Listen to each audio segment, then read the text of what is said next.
What am I believing for God to do in Bologna this summer? I'm believing that God is going to drastically change the culture. I'm believing that as we encounter God and are filled up by Him, that He'll send us out into the city. I'm believing that the local church will be strengthened, encouraged. I'm believing for whole families to be saved and mothers and fathers to be raised up.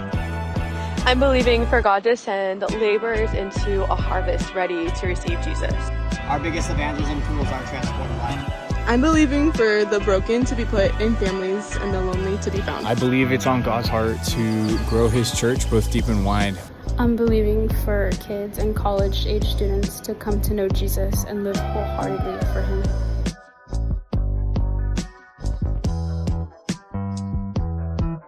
I can't believe it is our third week here in Italy. This morning, we got to pray for the Columbia team. They're there already as the time that you're watching this. We're believing big. We're believing that the harvest is going to come in. It's been our 10th year. 2016 was our first time we went to Armenia, Columbia. We're believing the best is yet to come for those guys. Also, I reached out to guys in Japan, and we have 12 signed up to go to Southeast Asia this summer. So way to go. I know our team's going to be going out in about a month to go encourage our church in Japan, but I'm just so encouraged already that 12 people signed up from their church to take a mission trip this summer, their very first mission trip. 12 of them are going, and we're really believing that something will get off the ground there as well. I already talked to the leaders there, Phil and Jade, and they were telling me that Naoki, the pastor of the church, he's already believing that they're going to go to another city, a totally different city in Southeast Asia the next summer when we're going to be doing a base team there. So great things are happening around the world. It's incredible how many testimonies we had this week. I had to filter so many out, even though I would love to have shared all of them. But one of the things I noticed as a trend is it's as we go, we're making disciples. And Matthew Morello, he got to talk to some guys in a park, and he simply just asked somebody to come to church. And the guy said, yeah, I'll come. And he ended up coming Sunday, and he was shocked with that because he realized, wow, there's just a simplicity in inviting people to come to meet with Jesus. The second one, Nick played tennis with Toby, two guys who love tennis. Again, as you go, they met up with some guys, and afterwards they said, hey, why don't we go to dinner? So they went to McDonald's, shared the full gospel, and one guy said, hey, I want to stay after a little bit to ask you more questions, some follow-up questions. So they got a chance to share, and hopefully they'll be following up again. And then Tyler, he loves art, and he ended up going and passing a guy who was an Egyptian guy, he's a Muslim guy who was doing some art, and said, hey, why don't we meet up later and do some art together? And so a couple guys, they met up, and Tyler specifically drew a picture of something that represented the gospel, and afterwards he got to just walk him through the gospel and share Jesus with him. Jess, on our way to the Dolomites for a rest day, she ended up going, I think it was like a 4-hour trek up there and 4-hour trek down. But 2 of the hours, she just got to share the gospel with somebody next to her. And then the next day, she also was in a coffee shop and just got to share about Jesus. And one of the girls said, man, I think this is a divine appointment, that God's speaking to me. This is amazing.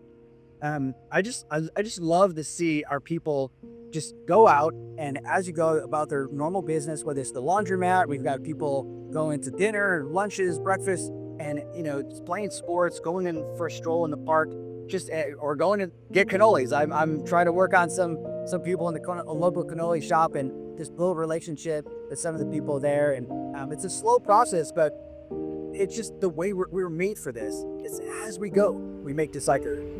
Some of the testimonies I'd like to share is not just all what we're doing in evangelism on the streets, but one of the moms, she came. She's married, she has a kid, and this is her first base team. She came in pretty discouraged and was wondering, what am I doing here? It's hard for me to get out. It's starting to get a little hot here. And she's just like, I just feel like I'm not doing anything.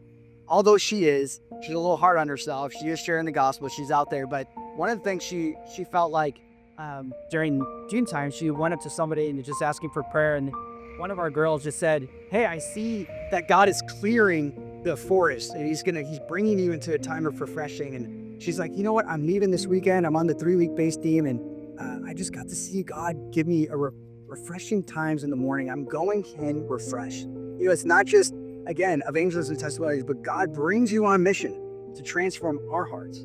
And another one of the girls, she came and was her first week, and she just had horrible stomach pain throughout the whole week. It wasn't the flu. It was just, I don't know if something was going on, but she just said, I felt so defeated. I felt like I was looking forward to coming here and meeting with people, but I feel like I'm just out of sorts. I'm discouraged. And the Lord had just spoken to her and just said, hey, why don't you take your Bible, go downstairs, go to the cafe and just read it there. And so she did out of obedience, and she left, she went downstairs, she started reading her Bible, and someone came up to her and said, oh, are you reading the Psalms? I love the Psalms. Like, that's my favorite. I'm a believer. He's an Italian guy. He's a believer in Jesus. And she's just like, wow, God has other believers here that walk with Jesus. And she just felt so encouraged. She said, when we trust God and we run to him as our refuge, we will find encouragement and strength there. So Connor got to play some basketball with this guy, and they got to have quite a long conversation about Jesus. And afterwards, he ended up saying, maybe I do believe in your God. Maybe I do actually believe who you say God is. And so they went their own ways, and then Connor ended up seeing him again on the basketball court and talked for another 45 minutes and just got to talk about just in depth about his loneliness and some of the sin and the things that he was dealing with. And, just again, that persistence and just keep going after it. And as we go, we make disciples. And it's just been cool to see our guys reach out, stay persistent. In fact, one of the guys that before we even left on mission, they got the word persistent. I think it was Andrew that got that. So way to go, man. And just, being persistent in evangelism really makes a difference.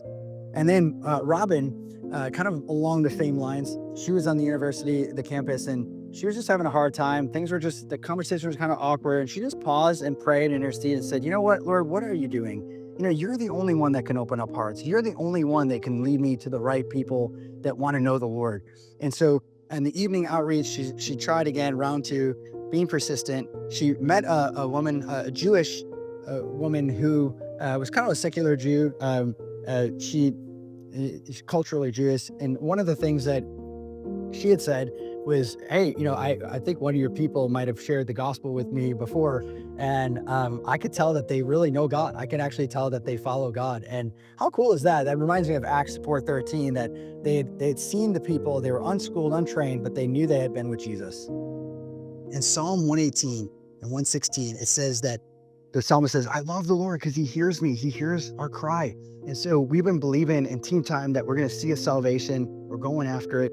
And one of the things we might have mentioned before is that in the prayer room, there's a prayer request book. And many of the students have said, we have a hard time hearing God. I don't know if it's just a theme, something he's working with right now, he's wanting us to deal with, that we want to break this unbelief that God does hear us. He does hear our cry, and we're thankful. We're thankful that God hears, and we were just saying, with that faith, let's go after believing that God would give us a salvation. Well, this week, we got to see our first one. Eli and Topher got to share a gospel with a Colombian couple, and it was just sweet just to see. The husband was not really interested, but the wife was just like, man, I repent of my sin of alcoholism and just, all the brokenness. She was just confessing her sin, and they're saying, man, the gospel, this is why Jesus came, to save you from your sin. And she's like, I want a relationship like that. I want a relationship like you guys have with Jesus. Can I have that? And they just led her to Jesus, and they pray for her, and it was an amazing story.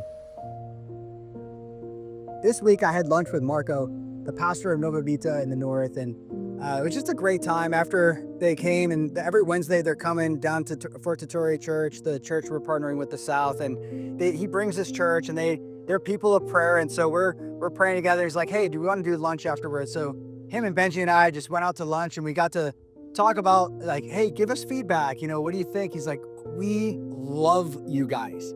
We want you to be we want to be partners for the long haul. We want to plant churches with you. Would you come back to Bologna officially for next summer for at least 2 weeks as we put on a big gospel event? We'd love to have you come and be a part of that. And then he started talking, and this is what grabbed my heart, and hopefully you get to feel a little bit of this.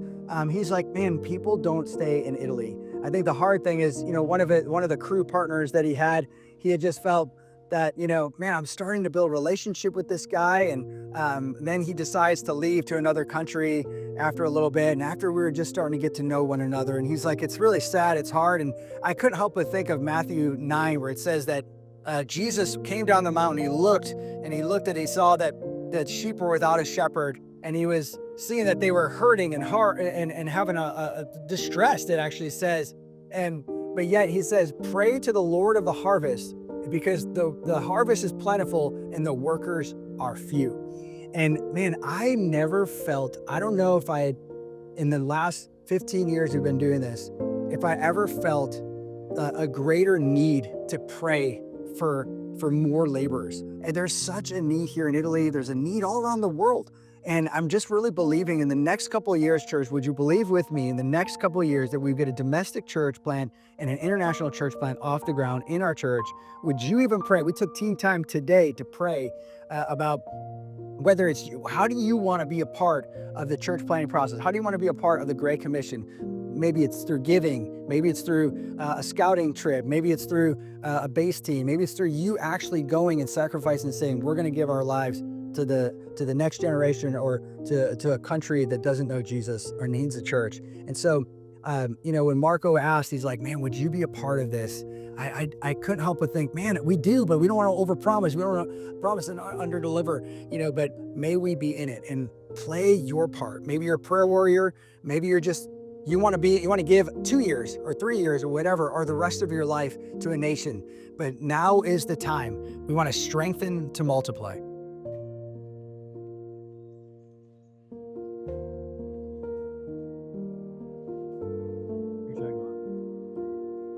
In our teen times, we've been talking about finding strength in God. In fact, it came from 1 Samuel 30, verse 6, that David found himself in trouble and he strengthened himself in the Lord. Well, we preached this week, Psalm 46. It says, God is our refuge and strength, a very present help in trouble. Therefore, we will not fear, though the earth should change, and though the mountains slip, and into the sea, the heart of the sea, though its waters roar and foam, though the mountains quake at its swelling pride, there is a river whose streams make glad the city of God, the holy dwelling places of the Most High. God is in the midst of her. She will not be moved. God will help her when the morning dawns.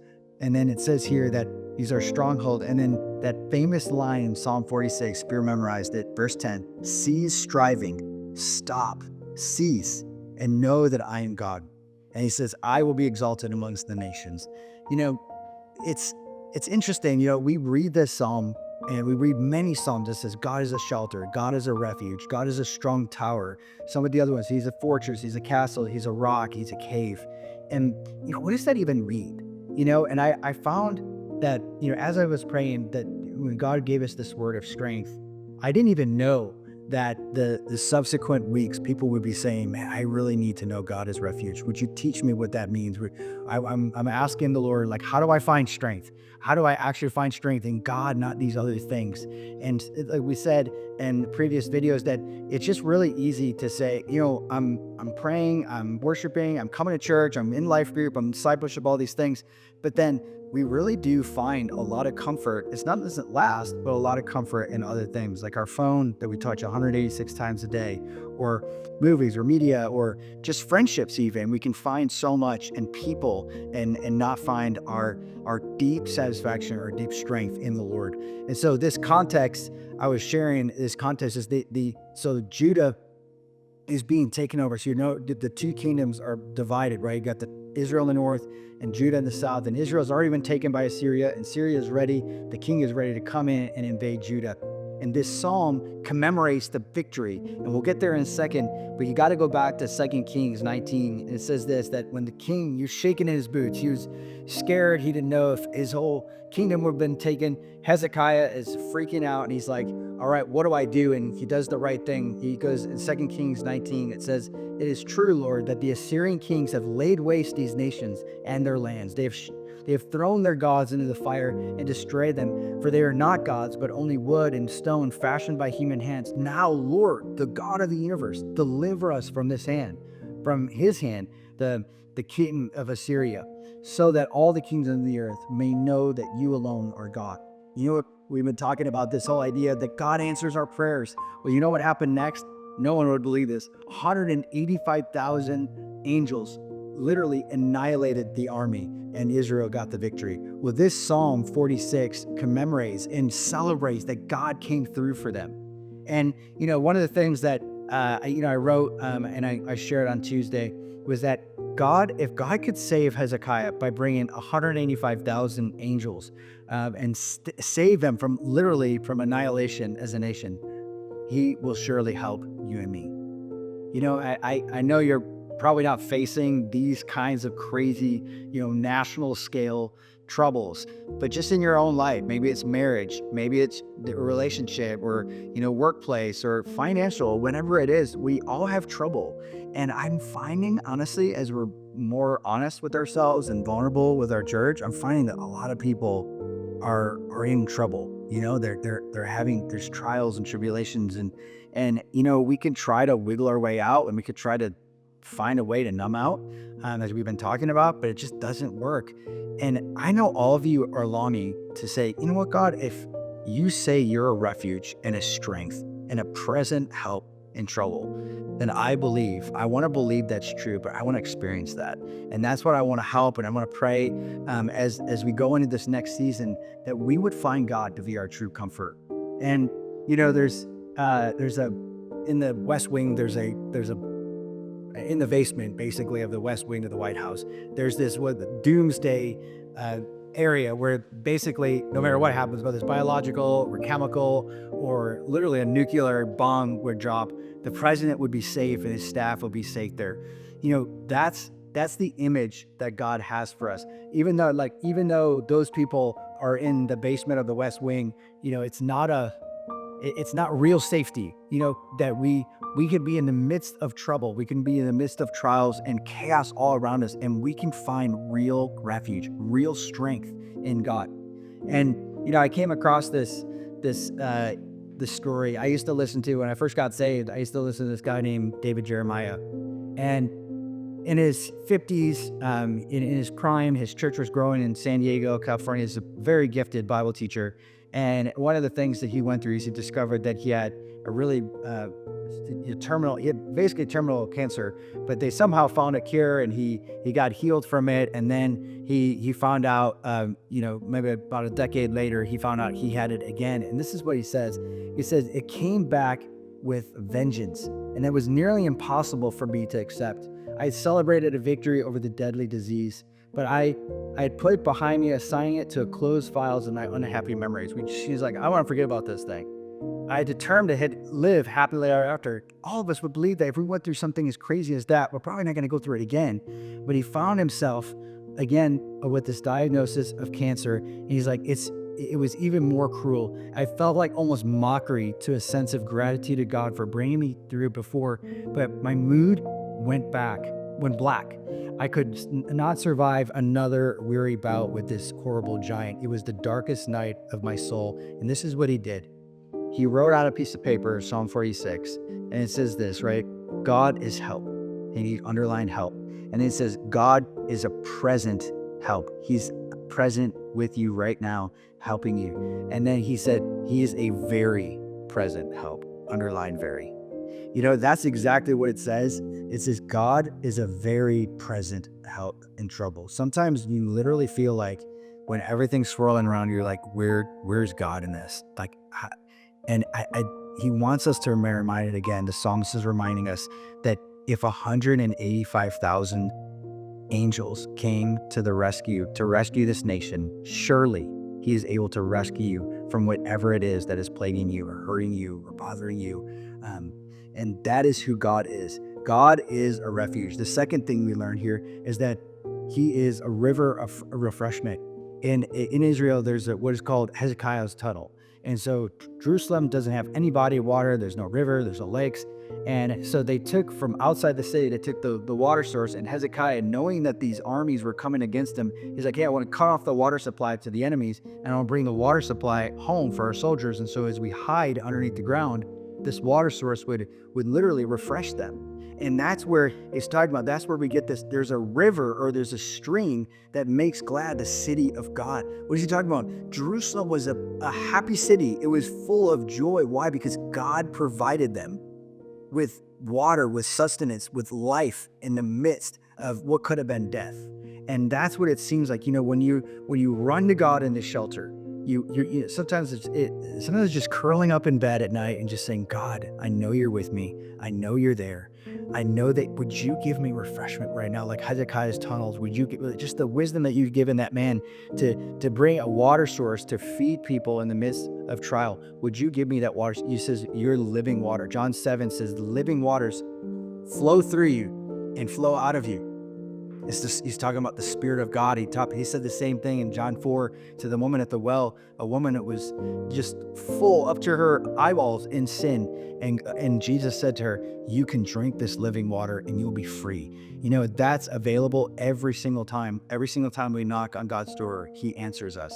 And then thirdly, God is not only our refuge and our river of refreshment, but he's our strength. And I love the fact that, he says, cease striving.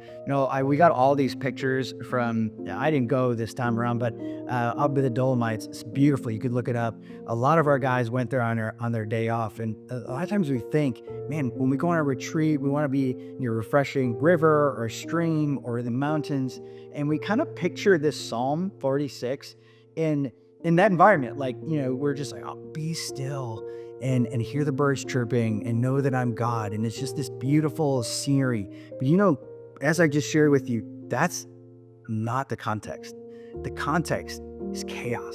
The context is anxiety and fear and all this turmoil. And God is saying, if you, in the midst of all that, will come and find me to be your refuge and to be everything, and you're not going to turn to these other gods or Hezekiah, he had an option. He could have turned to all these other gods, but he decided, I'm going to go to you, God.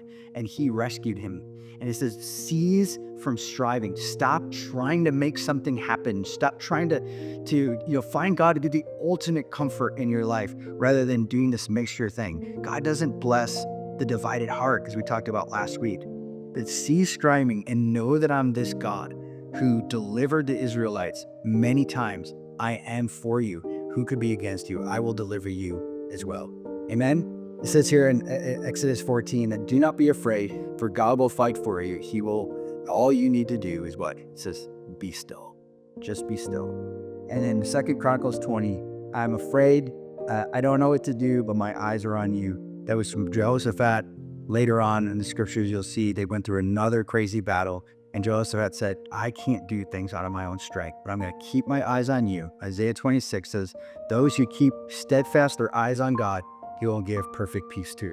And then John 14 says, don't let your hearts be troubled. Believe in God, believe on also in me, and I will give you peace. Church, I'm praying for you. I know this might be a season of lots of things going on, or you might be entering into a season where you just feel overwhelmed. But you know what? God says, do not be troubled, because I'm coming and I'm going to give you peace and I'm going to comfort you. And when you are comforted, then you can be a source of comfort to so many other people.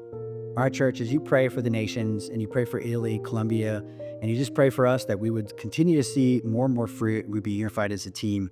Here are 5 practicals from the message I just gave on Psalm 46 that you can bring in the quiet times. Number 1, turn towards God. It's just really simple, right? When you find yourself in the midst of a trial, you find yourself overwhelmed, just turn your eyes towards God. 2, remind yourself of God's character. He's a shepherd. He's a rock. He's all powerful. There's nothing that he can't do. Remind yourself often of who he is. 3, review God's promises that he'll never leave us nor forsake us. You forgive sin completely. He is near to the brokenhearted. He gives strength to the weary. These are promises that are yes and amen every day of your life. Continue to remember those.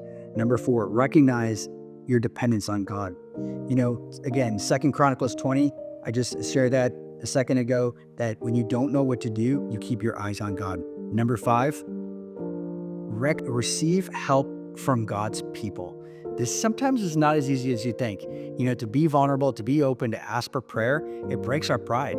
But God, he loves the humble, and he will be able to meet their needs every single time. And then number 6, submit to God's plan. That we're not seeking temporary relief, but Deuteronomy 8:2 says he tests our hearts to know what's in it.